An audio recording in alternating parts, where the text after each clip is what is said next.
Yo, what's going on, everybody? This is Shaheem Reid. Welcome to the walkthrough. Major night tonight. Monday night. We getting raw on a Monday night like wrestling. Um, I can't wait for this next guest to come on. Really cool individual, young superstar, always ascending. We got Saweetie tonight. It's gonna be a lot of fun, man. But where the Bay Area at? We need y'all to check in. We need y'all to tap in, and let's get to it. Big week this week.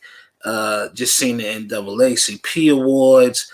Power took home about 5 million awards, so we definitely got to say what's up to 50 and everybody over there doing their thing.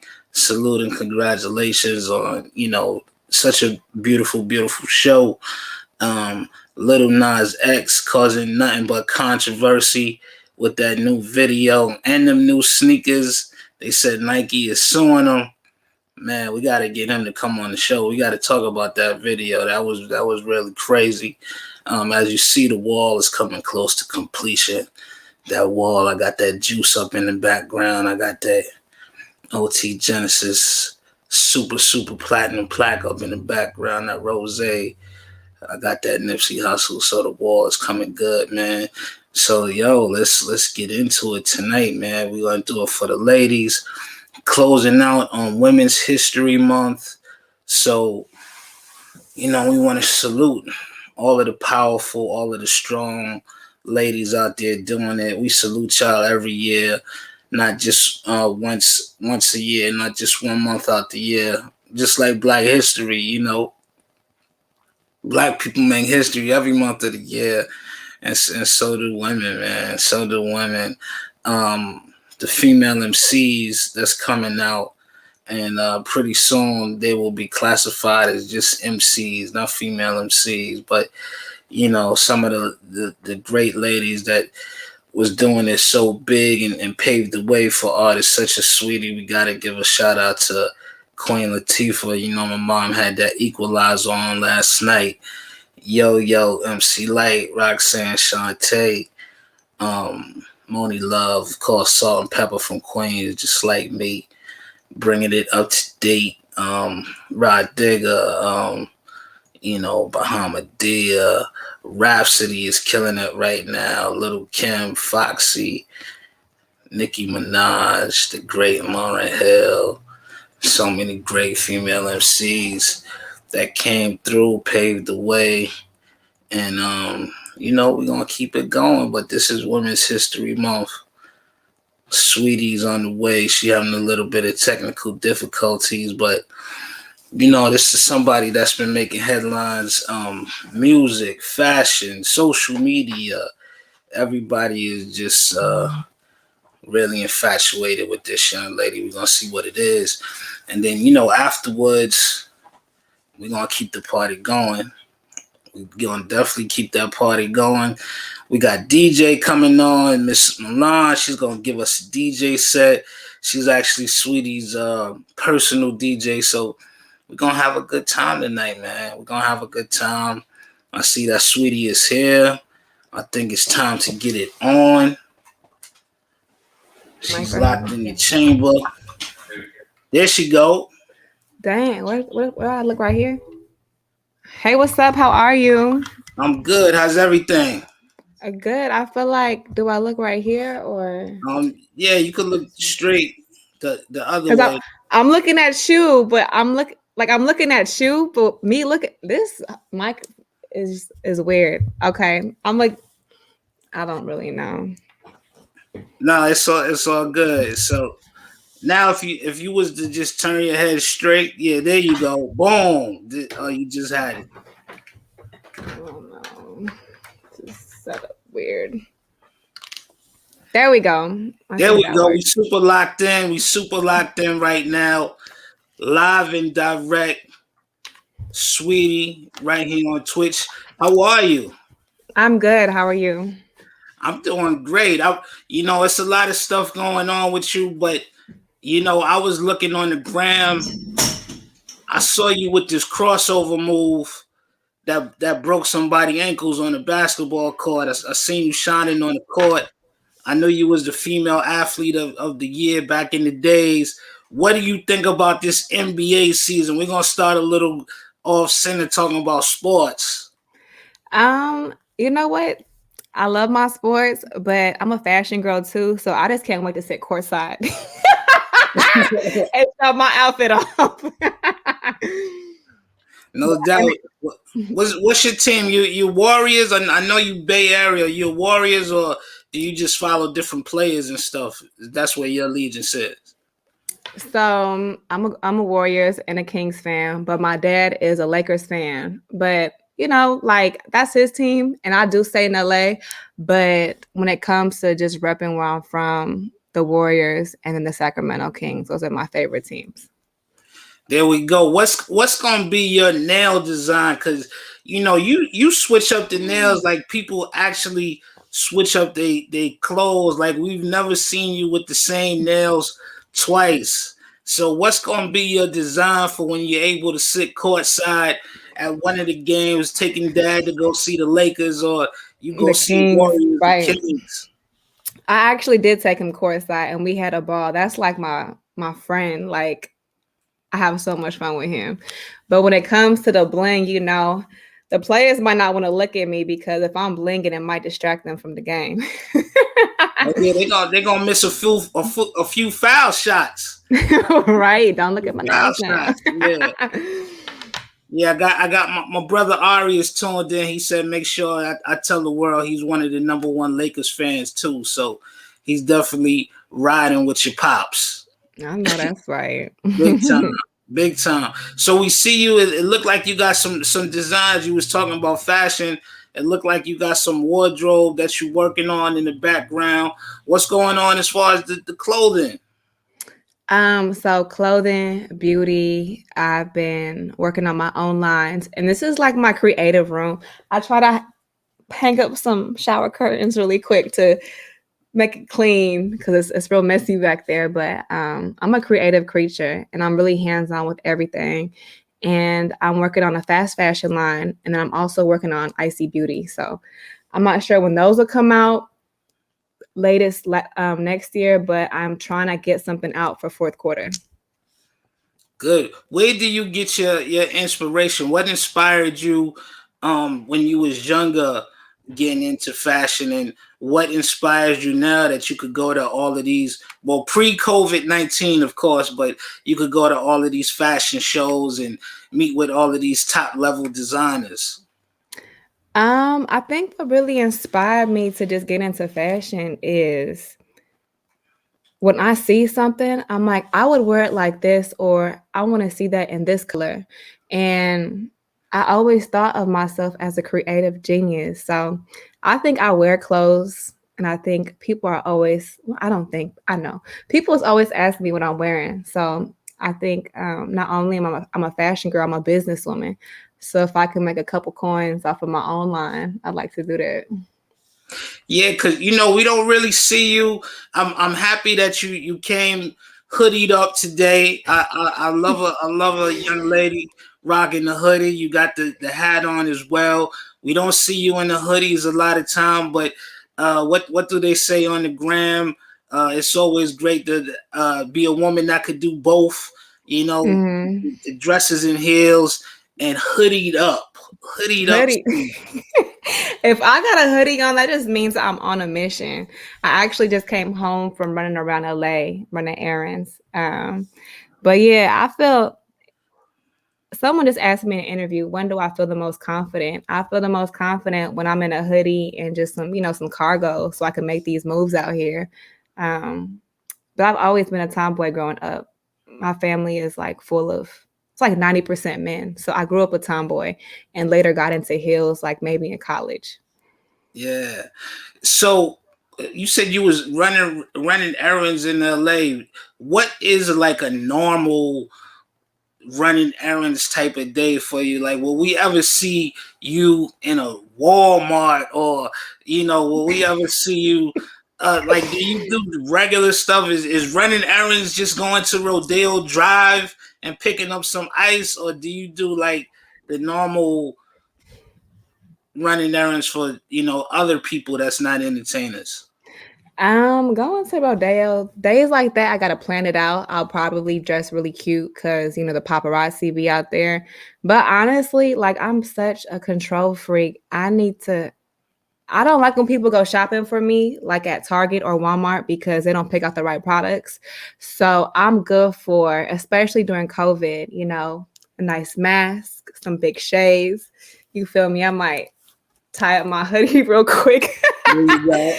And I'll go out and run my own errands. I mean, now I bring somebody with me just in case, but I like to pick out my own things and buy my own things because don't you hate when you send somebody to the store and they bring back the wrong version of what you were expecting? That's really frustrating. Wrong thing, and it could be the most simple. Like they bring the wrong toothpaste or something back. I'm like, Right. You're like, what is man. this? Okay, so everybody watching live on Twitch, you might be in LA one day and you might be at that Target. We know what the Target is out in LA. And you might look to hmm the left and Saweetie might be buying something from Target. She might be online. I hope you're not one of them people that be holding the lines up and whatnot too. Cause when we checking out, we trying to get out of here. Saweetie might be the person that's having y'all wait an extra 5-10 minutes online. Oh But no, I'm definitely not a fan of them people. You know what I'm good for? I'm good for it. Oh my gosh, you look just like Sweetie. I be like, yes, girl, I get that a lot. That's what I'm good for in the store. I be like, oh yeah, people always say I look like her, girl. Thank you. that's funny as hell. That's funny as hell. I was reading the new feature that came out, um, mm, Cosmo. There mm, was a quote in there that where you said, speaking of you look just like Sweetie, that you said you really recently became comfortable in your mm, own skin. I hope I'm quoting it right. Tell me mm. about that, being comfortable being Sweetie. Why were you uncomfortable and what did it take for you to just relax and embrace it? What I will say is I'm aware. I'm aware that I fit into certain categories where people can prejudge me um and I can fit a negative stereotype. So I always just felt like, I was never who people thought me to be. Like the pretty privileged girl, the mean girl, the whatever it is, the girl. People were always judging me and I'm cool. So I always felt like I had to dim my light to make other people feel comfortable, but my confidence shouldn't make you uncomfortable. If that's the case, it's a personal problem. And I had to realize that I can't keep dimming my light for people who have a preconceived notion of whoever that they think I am. So last year I decided to call my first body of work Pretty Bitch Music because I'm a pretty girl and I'm confident in that. And I'm not gonna dim my light to make other people feel comfortable. Yeah, we was talking about before you came on. I don't know if you heard, but obviously this is Women's History Month. hmm So many great um females, women, and even young girls have paved the way, not just for us in hmm music, but for us in society. And hmm right now, there's a lot of young ladies that's looking up to you.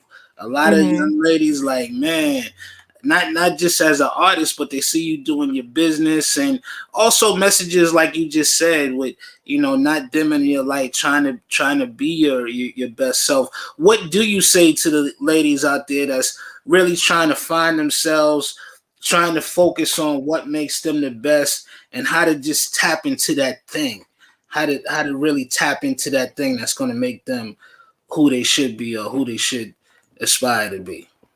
Um, I think it all comes down to who's around you.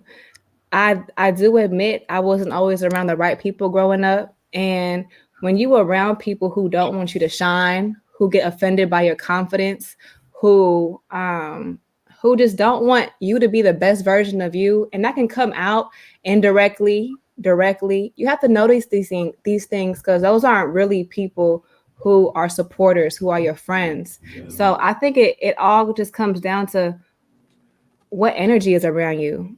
Are they making you dim your light, or are they helping you shine your light brighter? And right now, I think I'm in a good place. Everybody who's around me is hella supportive. Definitely got those who, had a hidden agenda, who wasn't trying to see me shine out the picture. But I think that a support system is important, and we can't do this alone. I definitely can't do it alone. So, it just comes with identifying your strengths, your confidence, building up your self-esteem, and then having the right people around you to feed you that love and to feed you great energy, because all of that is super important. Right, and I guess you're feeling it in your music and in your business too, because if you're not happy personally, there's no way that you could really make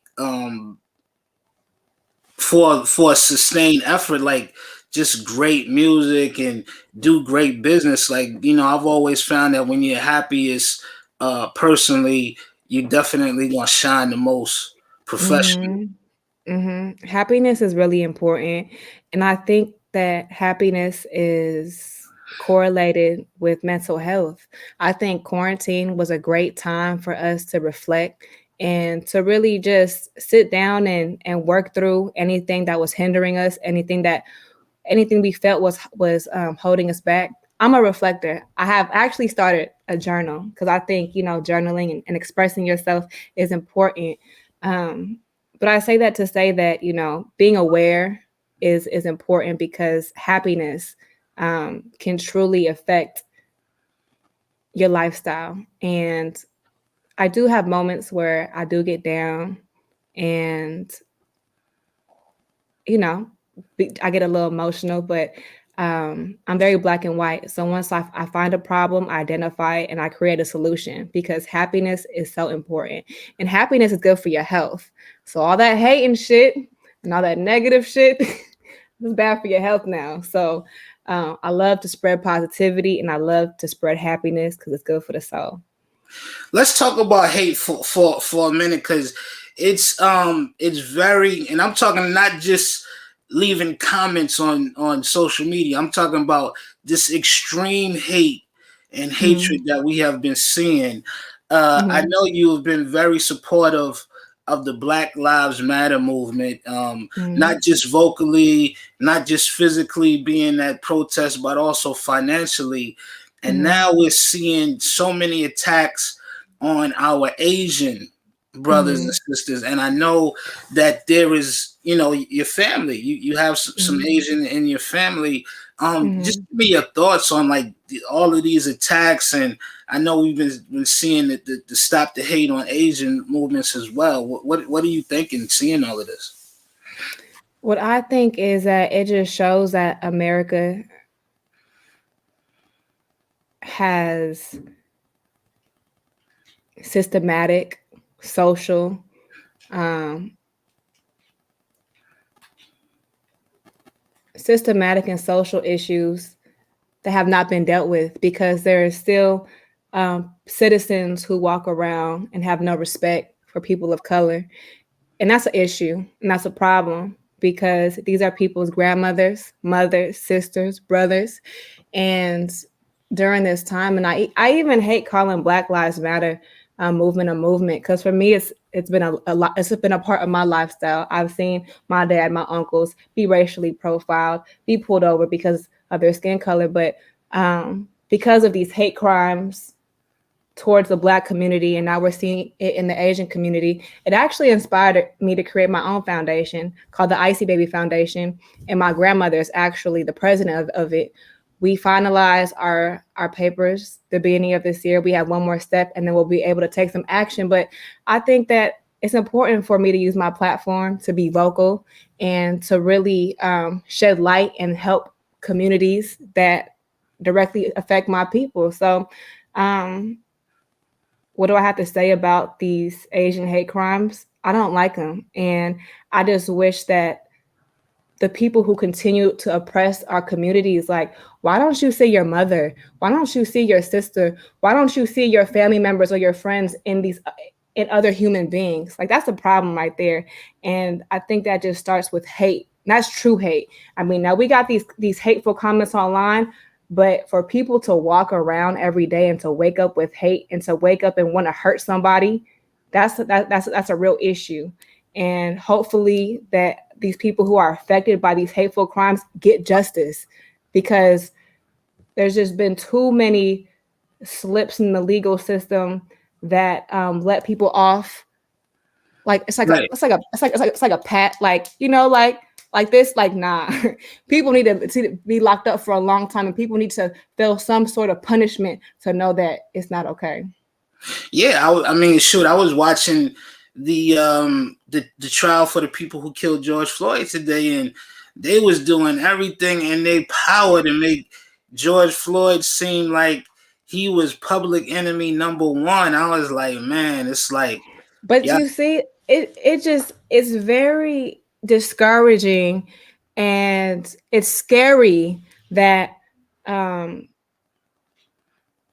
what, social media is a black hole. Sometimes it's good, sometimes it's bad. But what I really appreciate is that we're able to show clips. People are documenting in real time the injustices that are occurring, that have been occurring since, you feel me, hundreds of years ago, and it right, hasn't changed. But it makes me sad that a hashtag, a viral moment, several videos from different angles have to come out for an innocent man to get justice, an innocent woman to get justice, a grandmother, a brother, a son.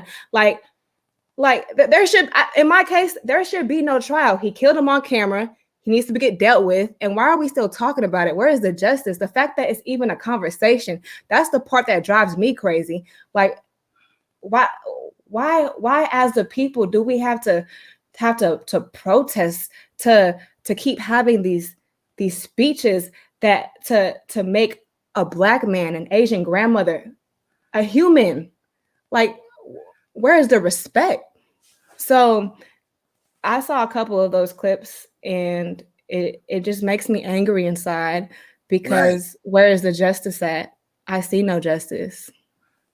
Yeah, it's like, where the hell are we going as a society, as a people? But I get encouraged when I see people like the protests and people coming together from, especially from other parts of the world, different countries protesting too. Like, yo, this is not right. But it's like, damn, like you said, we gotta keep doing this. Like, look at all of the people where there's nothing on camera, like Brianna, like, where's her? Mm-hmm. She's not getting justice because there's nothing on camera, and it's like the people just turn their back on it. It's It, it's just the common sense. You take a someone's life, you should be punished for it.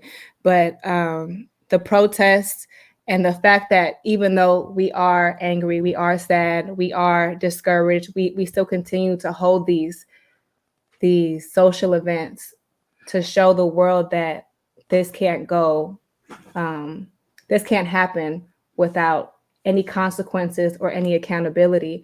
So I do appreciate the world coming together in other countries, other communities, other races, and whoever is coming together to make sure that these names aren't forgotten. And you even saying the fact that people in other countries do have our back, I think that's important, which is why, just a little quick, just to go back to what happened last summer when I discussed the SARS movement. Like, Black Lives Matter all across the globe, not in just America. So I think that it's important that as a collective across the world, we stand together so that these people are held accountable. yeah. How's this affecting your music? Are you writing about this type of stuff, or this album? Will it be just a total escapism for what's going on right now? Because to me both are cool. But there's no right and there's no wrong. As an artist, I feel like you got to express what you are inspired by once you get in that booth. So if you want to Mm-hmm. talk about the protest, that's your right. But if you want to just say, hey, I'm gonna provide some escapism too, that's cool, because you all are vocal outside of music and active outside of music. Well, I think I had to really, I'm a reflector.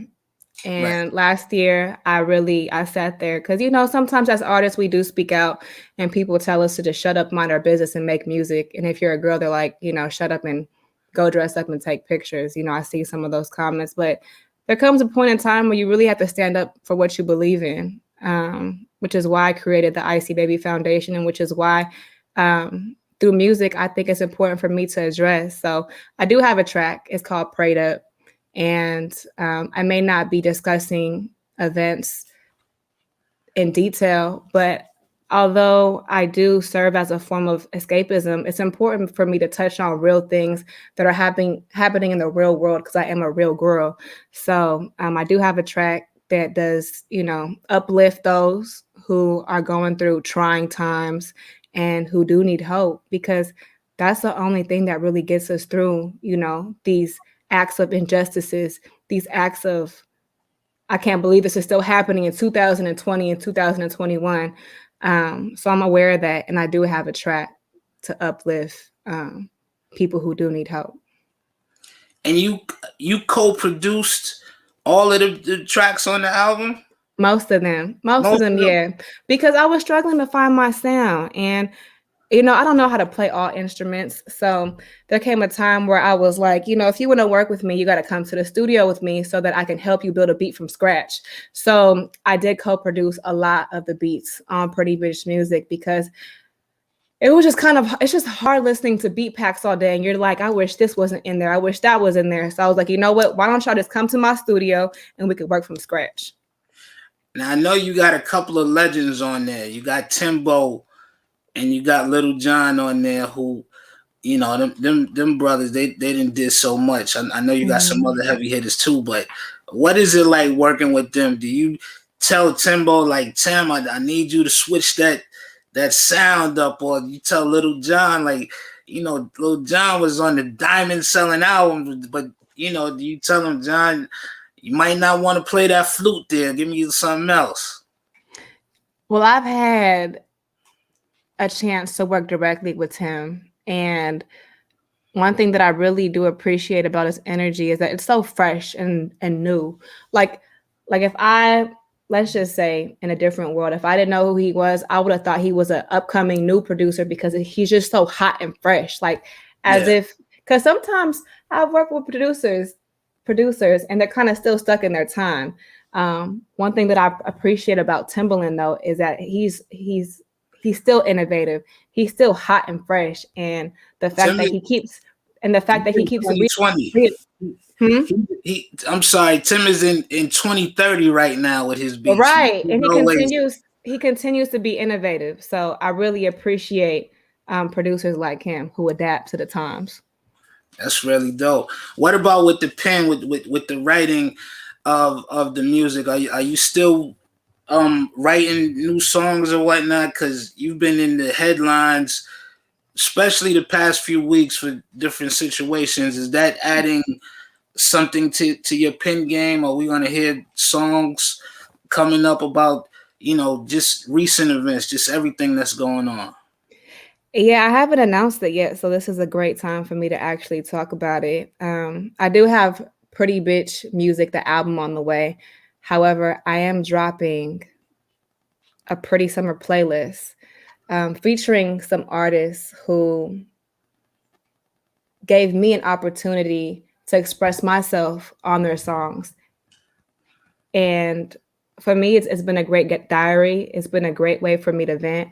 And this project is coming out really soon.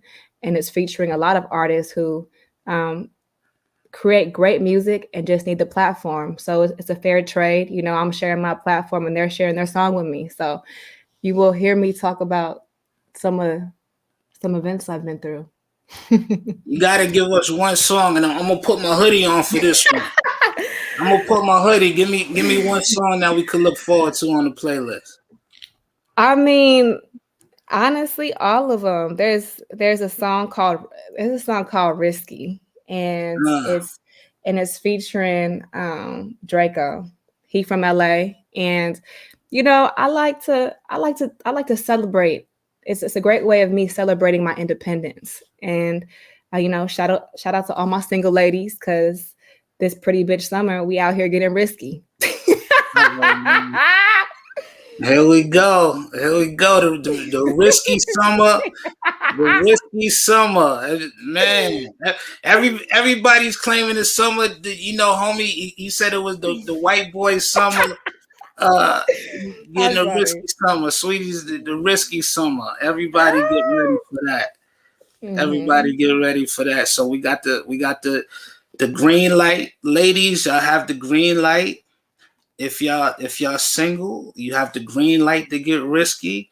If you're Mm-hmm. thinking about getting single, you may want to, take some of the hits that Sweetie's talking about because she said it's the risky summer. So, we gonna start partying. We gonna have a good time.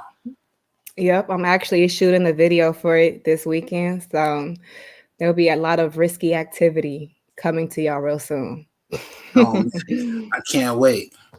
Well, when the album after the album comes out, I would love to invite you back to come on and let's get into some of the songs because you always got a lot of great things to say, a lot of deep things to say. I'm into the lyrics, so I can't wait to hear the album and really get into it. We're gonna keep the party going tonight. I want to thank you for coming on. Of course. I see my girl Miss Milan has entered the chat. She's always been a supporter, heavy into women empowerment. So shout out to her. She's one of my favorite DJs. And if you've been Yeah, to one of my shows, you probably saw her hit the splits, and turn the crowd up real quick before I hit the stage. So shout out to Miss Milan and thank you, we Shaheem, for having me. It's all love. I appreciate it. We about to bring Miss Milan on because she gonna talk some of the talk too, and I got her to bless us with a DJ set. She gonna be spinning live tonight. She gonna be playing some of your music. So, I know you that's know, right, bro. even after you get off, stay tuned.